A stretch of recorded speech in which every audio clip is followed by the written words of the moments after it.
Welcome on and all to this live stream. Never mind, it was being late and I can now, by the way, so hello. Now, hello! Just testing out the sound. Hello! Hello! Beautiful. Sounds working.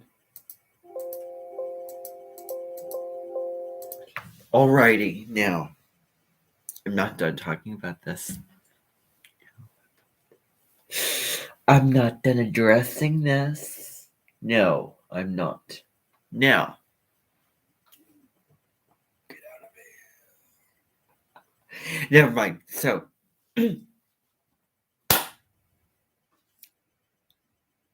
what's different about different Mercury retrogrades is the sign that Mercury is in. The aspects that the sign makes, the planet makes to other planets, the houses, the house that it rules in your life. However, the sign that it's in, important. When it's in Pisces, like it was 2020, before COVID hit, it was very blissful and serene and calm, and you can really meditate in anything spiritual, and it's very I would say it's an easier retrograde. So wherever Mercury is weakest in, whatever sign Mercury is weakest in, that's probably going to be the easier retrograde experience.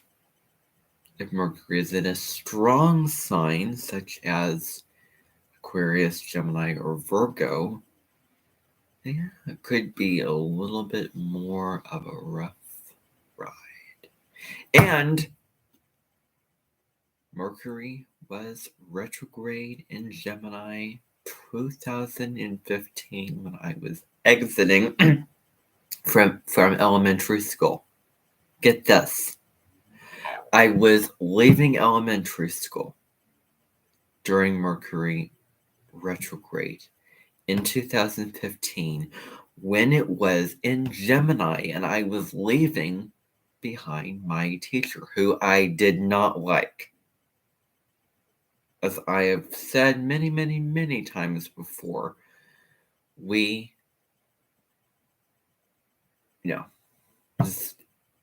did not get to know her enough. But she would go on rampages, and she would, do all this and do all that. I left that experience while Mercury was retrograde in Gemini in the month of May, leaving one era of my life behind, which included an emotionally draining experience, an emotionally stressful and taxing and difficult experience of me, sitting in a classroom where I didn't know what she would say or how she would react to a certain situation.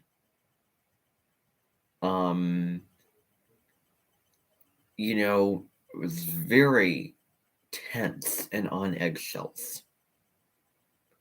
Fast forward to 2022. And then I was in with Mr. Tyson. But here's the difference. I was older, wiser. I am older, wiser now. More aware of these types of things. And I was out there in the world. I had a YouTube channel. Let me tell you, can I get back to the personal stuff that I spoke about the other day? You can, really, talk wonderful of me having a YouTube channel, having a Facebook page, and, being on TikTok, etc. Absolutely. I encourage it. I mean, be honest, don't do it just to, make me, feel better, etc., because, no, I'm not, I'm not one of those people. I am not like that, and that's not what I want. I don't want something from you if it's not true.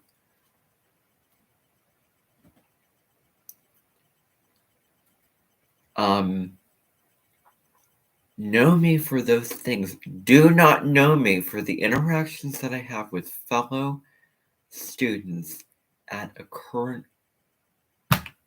college that I am attending right now. Do not know me. Or do not, the first big thing of me putting myself out into the world should not be going to college. I am above and beyond that. That's one small thing compared to a common, platform such as this one right here. It's going to Carnegie Hall, but in the comfort of your own home. So, I don't know. I just kind of feel bad.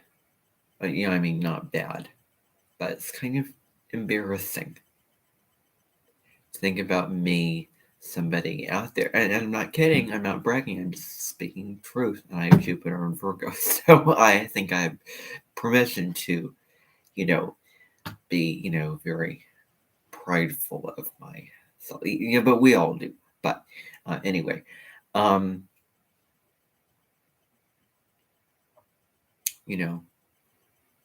just going to tell you that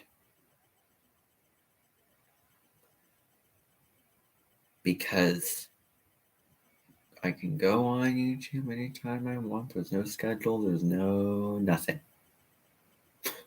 Point blank. It is all completely, and the other thing too, don't get me wrong.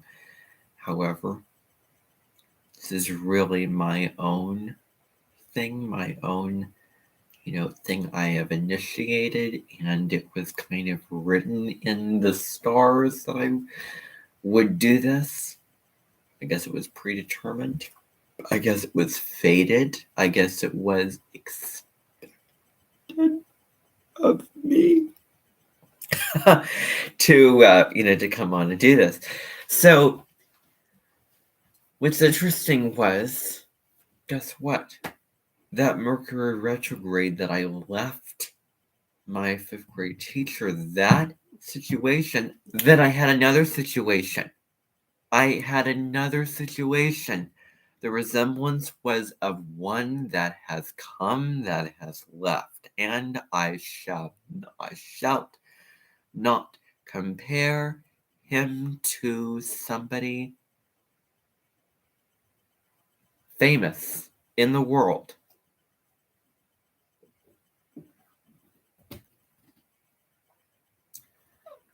So you have Zach Callison and Abby Lee Miller. You put them together, and then you take the other two people from my own life, put them together in two separate categories. And I obviously know which one I rank higher up than the other one. So when I was in 5th grade, that was one type of anger and, what I admired at the time of somebody expressing themselves and getting mad and influenced me starting skits and started, yelling and, screaming at the class. I'm over that now. The next person who came in was much more calm, however, much more probing and much more, like I'm really, really, really, really taking a deep dive down into whatever you're going on. whatever is going on, you know. And of course, that influenced, you know, and there's other influence, but you know, but now I'm like, you know what? I think being calm and in you know your power and control and you know discipline makes you look like you know kind of serious. Like when I saw the movie Devil Wears Prada, Meryl Streep playing you know Miranda Priestley, I think her name is, was very you know controlled and very serious in what she said when she was like very you know, get me the thing from this place. That's all. I have this to say. That's all. Like, you know, like subtle, subtle, subtlety, but you know, subtle. You know, the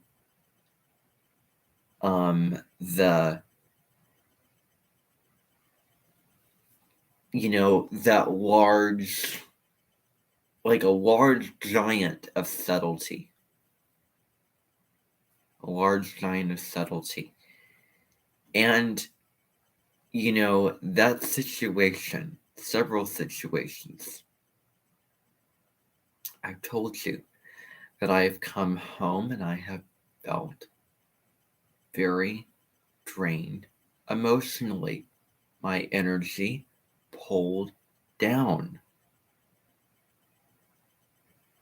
Feeling over this. Feeling like I was bigger and better than the situation that I was in. Feeling like just, you know, that this didn't feel right for me in this kind of environment and group and interaction. No, you know, it didn't serve me, and I did not like how I perceived myself in that environment and in those situations.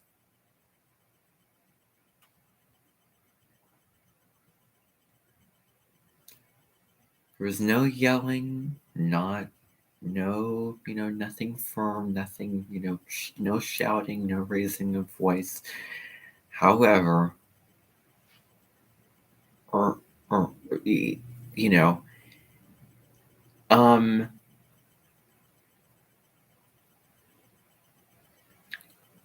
I would never know, and there would be a kind of criticism that I didn't want to hear, or joke that I didn't get, or something exaggerated, or a dry joke that I didn't understand, something I didn't catch on to, some type of personality that did not match mine, that I was not compatible with. That type of personality that you know, experienced when he was here at my Minton. You know, that was an expressatory guest. That personality. So if you think back to, for those of you that were here at that time, you know, to him being here and his personality that was very, very different from my personality, I want you to know, and that personality does not match mine and is not compatible with mine. It's tricky. It is like a mountain to have to climb up and work towards. It's a wine that you have to acquire. It's coffee that when you drink it, it's bitter. You need sugar in the coffee. So, you know, you need the wine to steep and age. Using Stormy Grace's metaphor, you need the water, the alone time, the gentle time, the softness of you know, grounding and centering your heart and simply shutting your eyes for a moment, and to be in that state of, you know, heart and mind. and to take the situation in small doses, and to have, have the boundaries and, and all those things, basically that is, that was required for that to be an experience which would be pleasant and fine and nourishing and not emotionally draining.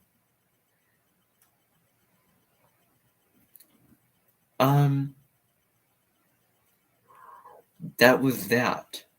What was the other thing about that? Was there any other thing I'm thinking of right now? Obviously, it's retrograde in Libra now, so thinking about the relationships that I've had. And so Libra is a sign ruled by Venus, so that gives kind of a sweeter, more kind of graceful, easygoing influence, as opposed to Mercury being retrograde in the sign of Gemini, in its own sign, a mutable sign, not an earth sign.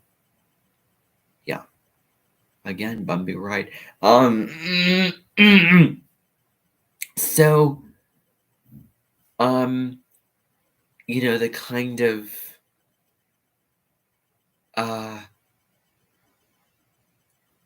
tricky personality that I found it hard to flow with, that get along with.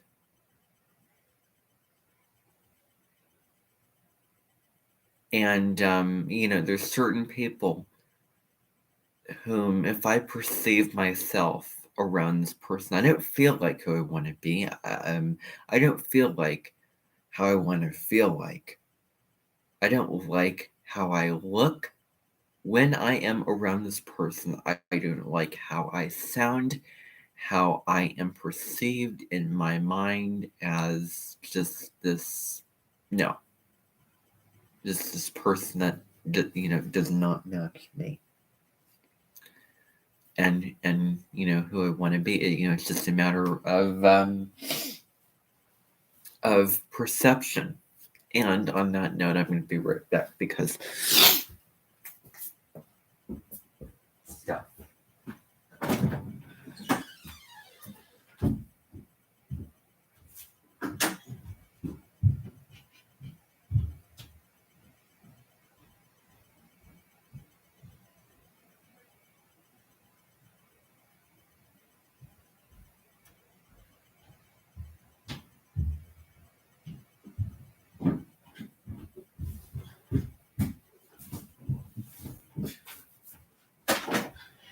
So that was that. I think the big thing was, okay, I'm dealing with a Taurus sun. My North Node is in Taurus. That was the thing. That was entirely the thing that was in place that made me feel wanting to be open to having the relationship and to opening up. That was the thing. If that was not the thing, guess what? There would have been nothing at all. Nothing. No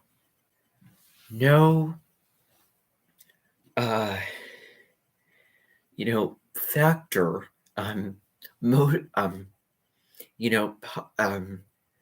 positive or motivating factor for the relationship. And lo and behold,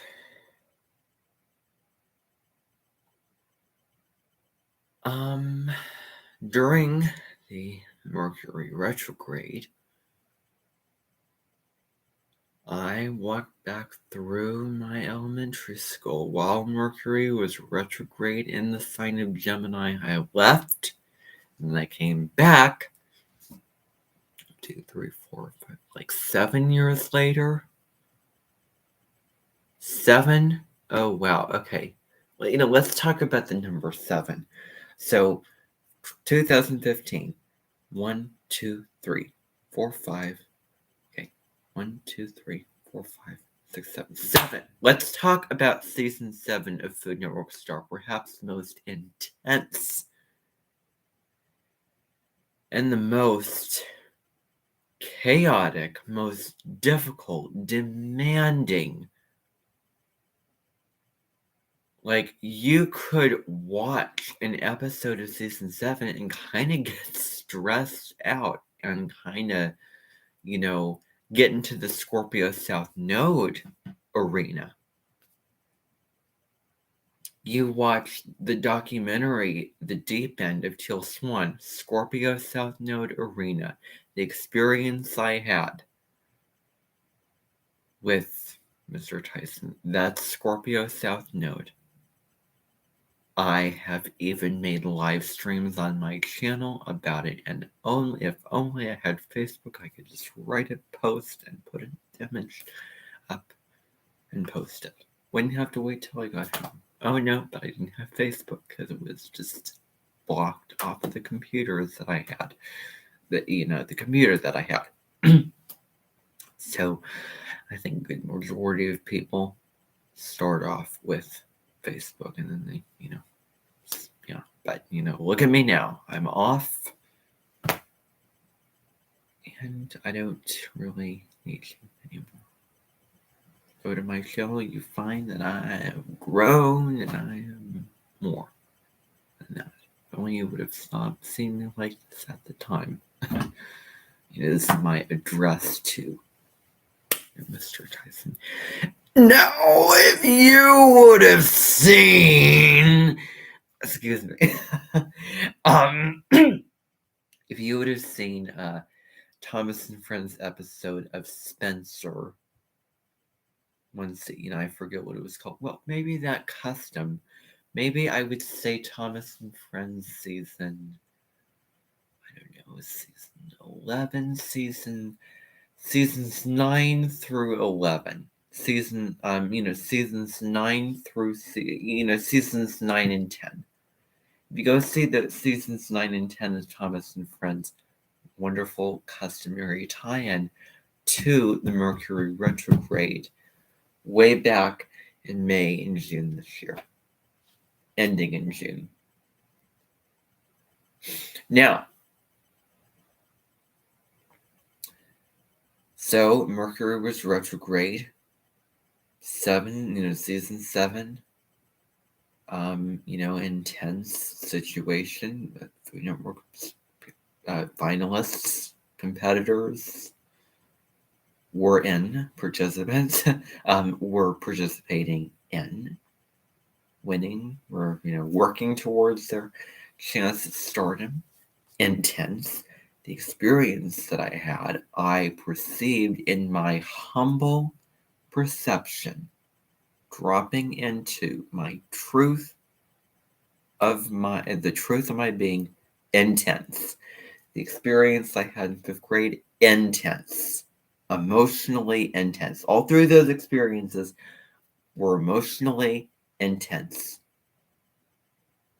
Are emotionally intense experiences, South Node and Scorpio experiences. As if those were the obvious words to come out of my mouth. And I could say the same thing again and again and again and again. So I'm not going to. But anyway. So, let's, okay. One thing I said, what was I going to say? What was I going to say? Okay. So, Mercury retrograde in Gemini when I left 5th grade. Fast forward 7 years, boom. Mercury is retrograde in Gemini. Again, when I walked back through the doors of Wilder Elementary, just up the street and over. Like if you go up the street and go over this way, and then you find that intersection, and then you go this way, and you go down the hill, and then you go up the hill, and then you'll find it. You'll find the school building, at the top of the hill. Over there, by the way. So, Whittier. If you want the if you want the North Node in Scorpio, go to Whittier. If you want the North Node in Libra, go over to Wilder. So the two W's, South Node in Taurus is over there because that was the transit. Wow. Okay, so it was so funny. When the South Node was in Taurus, almost the whole entire transit, save for maybe a couple of days at the beginning, give or take, I was up taking, I was in school and, getting into my, my third grade year of elementary. Third year of what is considered grade school, and grade school is elementary, middle school, and high school. So I will go around saying grade school, and I will expect people to know what that means. I'm not talking about elementary, nor am I talking about the other two individually. I'm talking about all of it. So I've made that abundantly clear. Now, North Node was in Scorpio, and then the South Node was in Aries. Both those two signs ruled by Mars: aggression, anger, assertion, war, heat, fire. So you have the two Marses at different sides of the South Node and North Node. You have the North Node Scorpio Mars up the hill at Whittier. And then you have the South Node Aries Mars Wilder.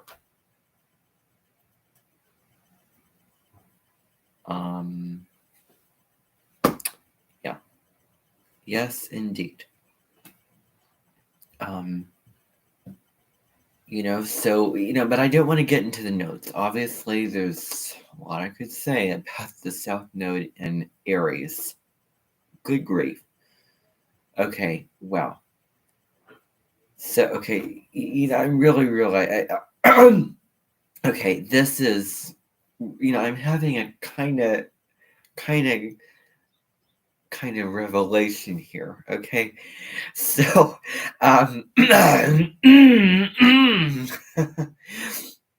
so the South Node was near is when I was up at Whittier, or excuse me, Wild.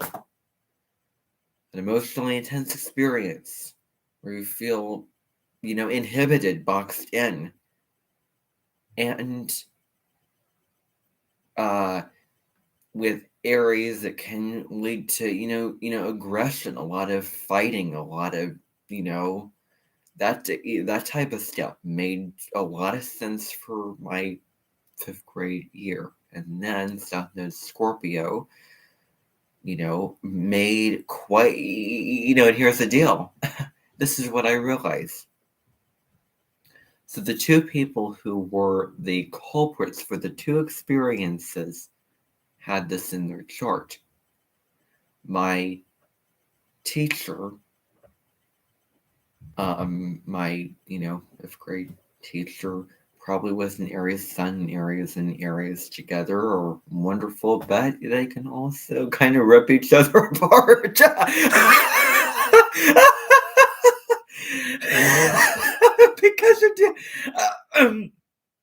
Because you're dealing with a fire sign and another fire sign. The same combustible, Martian fire signs. So, and obviously displaying the low road of the sign of Aries, which is violent and aggressive and impulsive, and impulsive to the point of being selfish, of being to the point of hurting other people. And you have, then you have, Mr. Tyson, who had Lilith in Scorpio. Oh, and I knew astrology at that time. I was knowledgeable about astrology at the time, and before coming into a relationship with him, so I knew consciously that his natal chart, and I did reading for the natal chart, and I also know a couple of somebody else who did reading for him. So Lilith rules your dark side, that kind of demonic, the fire of the feminine, who is really dark and, going her own way and really expressing, remember, expressing is going against, or, the opposite of expressing is expressing. Expressing very scorpionic traits. And he was very, very Scorpio for being a Sun in Taurus, Moon, Jupiter, and Saturn in Libra. But with the Sun conjunct Mars and having Saturn in Libra, probably conjunct my Moon in Libra. I was reading something about this. Saturn is restrictive. It is authoritarian. It's like a father and a, coming down and, the harsh, rules and inhibiting you and difficulties, setbacks, challenges, whole, astrologic. I don't throw anybody under the bus, but that bolded list of what Saturn is about in terms of that planetary energy. In the sign of Libra, when I had my moon feminine, how I want to be nurtured and what makes me feel very safe and comfortable. So, with that aspect, probably I would not be surprised if there was a synastry reading for the both of us if that was the case. I really wouldn't. I really would not. I also wouldn't be surprised if, I don't know, the Mars conjunct my Mercury. I also wouldn't be, not that that's a bad thing, but I also wouldn't be surprised if the Lilith sign was conjunct my South Node in Scorpio. So, I could go into a whole analysis of this, but I'm not going to.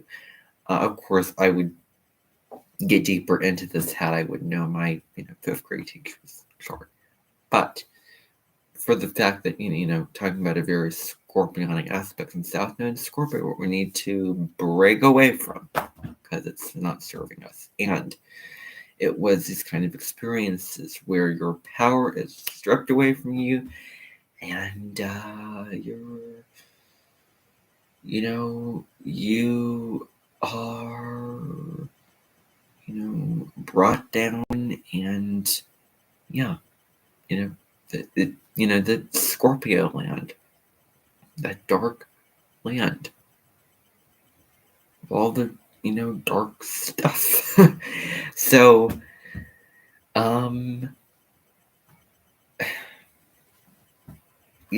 it did kind of make a lot of sense because you have two people who were embodying kind of the lower vibrations of the two Mars signs. You have one that was embodying the low vibration of Aries, and another who was embodying the low vibration of Scorpio. And there were kind of, resemblances between those two people and people in the world, famous and in the media. And so when he was here, I hope that you observed the parts of him that were scorpionic, the parts of his personality that was scorpionic in nature. And yeah. So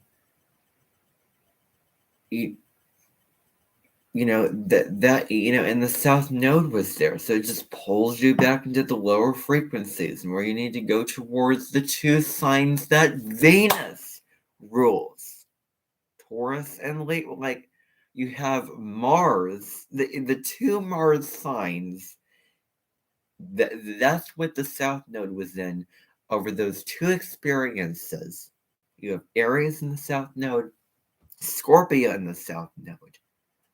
And then the North Node was pointing towards the Venus signs. Obviously, Venus has to do with love and, beauty and harmony and, all this, all this. So Taurus is, grounding and, knowing what is important to you when it comes to your relationship with other people. Know what, know your worth and what you earn and what you deserve as a type of, a person living on this planet. And, the simple, pleasant, present moment of which, as being a Taurus sun, with a Libra, again, the sun and moon in signs ruled by Venus, but that Lilith and Scorpio and those other aspects, my bias, not, that it's truth, but my bias, my, kind of side of it would be kind of, malefic aspects. But, malefic.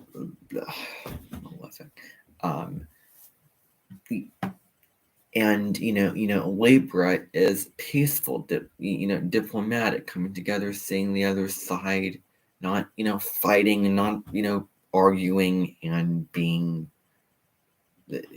aggressive to bulldozing somebody, but being very cool and fair-minded and kind and extending the olive branch and open.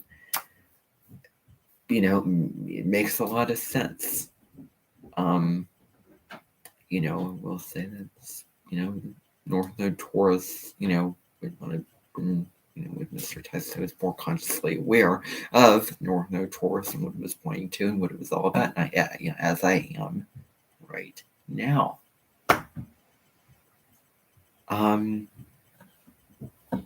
So, I will say that. But again, I've talked about nodes. But so, 2022, Mercury Retrograde in Gemini. Again, I meet my 5th grade teacher. Mercury Retrograde brings experiences back. You can see people from the past that you have forgotten about. And then it just comes back into your present existence in your life right now. Isn't that interesting? Mercury Retrograde in Gemini. I was in relation to this person, Mercury Retrograde in Gemini again. And I was leaving another phase of my life. I was leaving high school, which was another era of my life. Elementary school, one era of my life. High school, elementary school. High school, still grade school, another era of my life, being for a long period of time in emotionally draining and intense experiences, and then seeing, my teacher again while Mercury was retrograde in Gemini. Isn't that interesting? So Mercury in Gemini, this is just theoretical. However, Mercury retrograde, the that's I'm using colloquialism, but bad things kind of malefic things about it. The bad raps about it, the sort of what people frown upon, with it. I would just say Mercury retrograde in Gemini or Virgo. I haven't consciously experienced it with the awareness of it yet. So I have yet to do that. We all have yet to do that. And then we'll see. Maybe it will be less intense than Mercury retrograde in Gemini. Who knows? But, the thing, I'm saying this theoretically, but the whole thing about Mercury retrograde being, as crazy as it is, the sign really makes a huge difference. I would say Mercury retrograde in Gemini. That's the thing I give kind of a bad rep about. That it messes with your life. Mercury retrograde, not just that, but Mercury retrograde in Gemini can kind of mess with your life, because Mercury retrograde's very amped up and intense. I've experienced many Mercury retrogrades in my lifetime. None have hit me or been intense like this particular retrograde. And it's in Gemini, and Gemini has to do with what you're thinking and the information you're taking in and how it's affecting your emotional state.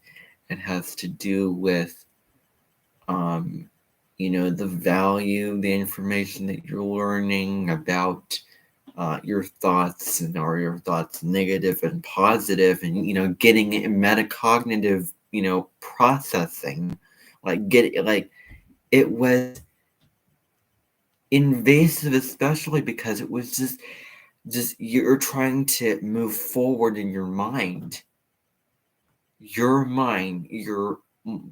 brain, and Mercury was bringing you back to all these thoughts, and bringing me, I shouldn't project, but bringing, I don't want to assume for anyone, I'm just talking about my experience, bringing back these things, bringing back the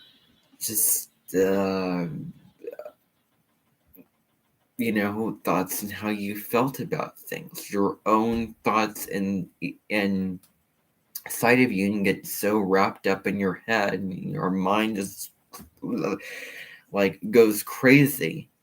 Just find, I could find something, negative or something that would worry me, and I would probably get off on it. I would probably just, and then it would just snowball, and then, stressed out, worked up, and just, Mercury retrograde in Gemini will, okay, that makes sense for technology failing, for there to be, real glitches in the system, because Gemini does have to do with information and technology. It is a sign linked to those kind of technologies. So, yeah. So, really, the only retrograde I give a bad rap about is when Mercury is retrograde in the sign of Gemini. That's the thing. So,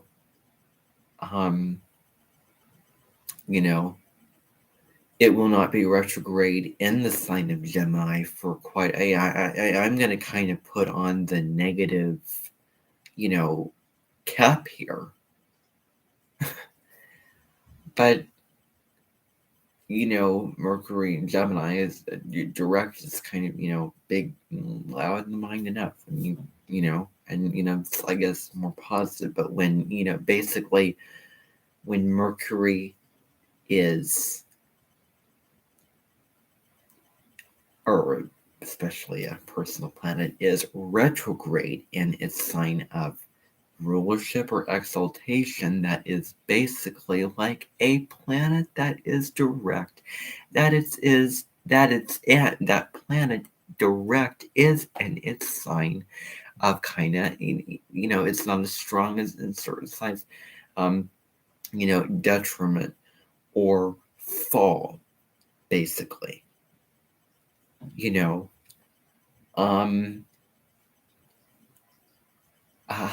So you're really getting drowned in your own stuff, basically. Again,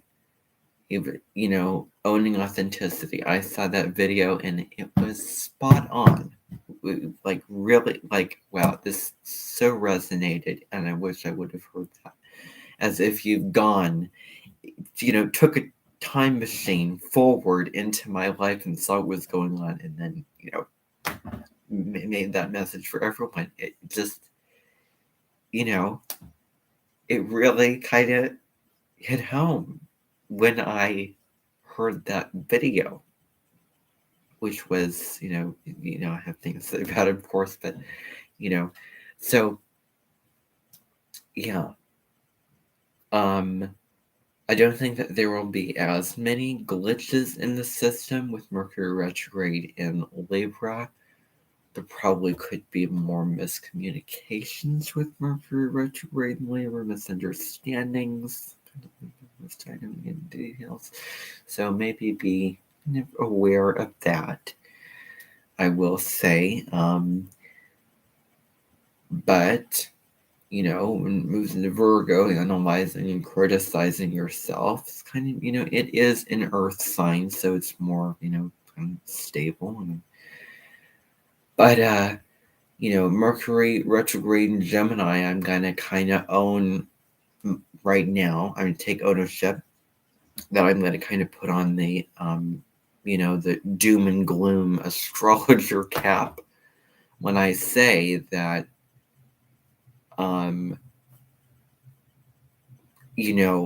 it was a relief when Mercury moved into Taurus and it transitioned into Taurus, because I could feel the shift in energy. It was more calm, more stable, all of it. I could feel that shift. I was at my, I was about to blow over the day before on May 22nd, because just all the stuff that happened, graduation, all this, stuff, and my work about my computer, and et cetera. It was really testing me. So I got a little kind of another kind of last minute kind of dip into intensity, when I left the Justin Tyson era, but it was a sigh of relief, I'm sure, for many people around the world, because, Jupiter in the sign of Virgo retrograde is one thing. And, and I shouldn't throw that under the bus, because I happen to have it natally. So, that's, I was watching Steve said the astrologer, but, Mercury, your mind, and it's impacting how you think and how you perceive stuff and all that in Gemini retrograde, rough and kind of unfortunate. So, then when it, I was so looking forward to get out of that retrograde. I was so looking forward to be done with it. And, this was like, that experience was like, shocking. I never experienced this before. And so it will be a while before Mercury will be retrograde in Gemini again. And No offense to the people who have it. I'm not talking about the people who have Mercury in Gemini retrograde natally. I'm just talking about the transit of it. It will be a while,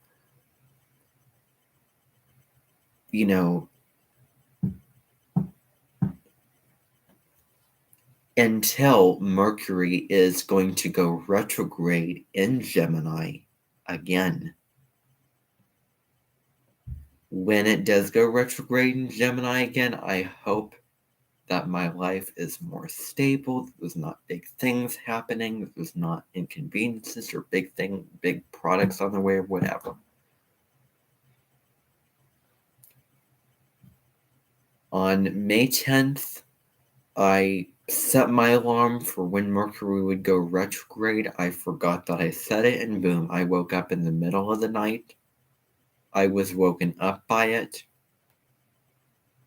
It set the tone for the whole thing. Things can set the tone. One thing can shape the whole experience. Such as when I got my computer and phone. Now I still have repercussions. Now I still have the thoughts and feelings, etc., etc. Yep, I'm being honest. When you start out with those two things, it can really have a lasting effect on how you view those things. Believe me, I have meditated. I have done, certain things. However, it's still there. That footprint and that mark were still there and probably always be there. It's just imprinted. It's just, bolted itself to the ground. It's like a table bolted to the ground. It's like, I don't know, having my back curved a little bit when I was born. From the time I was born, when my back was curved till now, still curved. There's still curvature in my back. So, yeah. Trying to think of,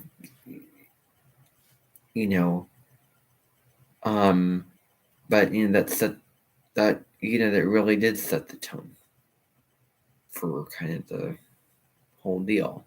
And it's probably, from my feelings and perspective, one of the worst, transits, I will say. Kind of embodying the downside and the difficult part of Gemini energy, really. Linked to Virgo, analyzing, criticizing. I was experiencing that too. That was still going on. So there are two mercurial signs. So that's the whole spiel about that. Fair warning with Mercury retrograde in Gemini. Take care of yourself. Meditate and journal. Those are big things you can do. Listen to music, all of that. Take your mind off something, get outside in nature, do something with Mercury retrograde in Gemini. So that's what I'm going to say. Thanks for tuning in.